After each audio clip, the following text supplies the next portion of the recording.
যত বেশি দরুদ পড়বেন আপনার টেনশন তত কমে যাবে।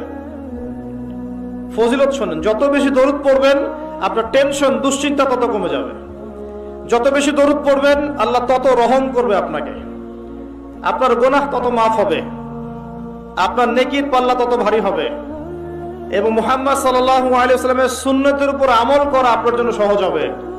আর সবচেয়ে বড় কথা, কিয়ামতের দিন আপনার পক্ষে নবী সাল্লাল্লাহু আলাইহি ওয়াসাল্লাম স্বয়ং সুপারিশ করবেন ইনশাআল্লাহ, যদি আপনি বেশি বেশি দরুদ পড়তে পারেন। কমপক্ষে সকালে 10 বার এবং সন্ধ্যায় 10 বার পড়বেন আল্লাহুম্মা সাল্লি ওয়া সাল্লিম আলা নবিয়িনা মুহাম্মদ। আমি 3টা দরুদ পড়তে উৎসাহিত করি। একটা ছোট্ট দরুদ বললাম, আল্লাহুম্মা সাল্লি, বলেন আমার সাথে, আল্লাহুম্মা সাল্লি ওয়া সাল্লিম আলা নবিয়িনা মুহাম্মদ, এটা একটা। অথবা এভাবে বলতে পারেন, আল্লাহুম্মা সাল্লি আলা মুহাম্মদ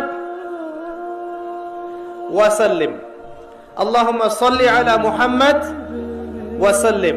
অথবা যেটা আমরা পড়ি, আল্লাহুম্মা সাল্লি আলা মুহাম্মদ ওয়া আলা আলি মুহাম্মদ কামা সাল্লাইতা আলা ইব্রাহিম ওয়া আলা আলি ইব্রাহিম ইন্নাকা হামিদুম মাজিদ।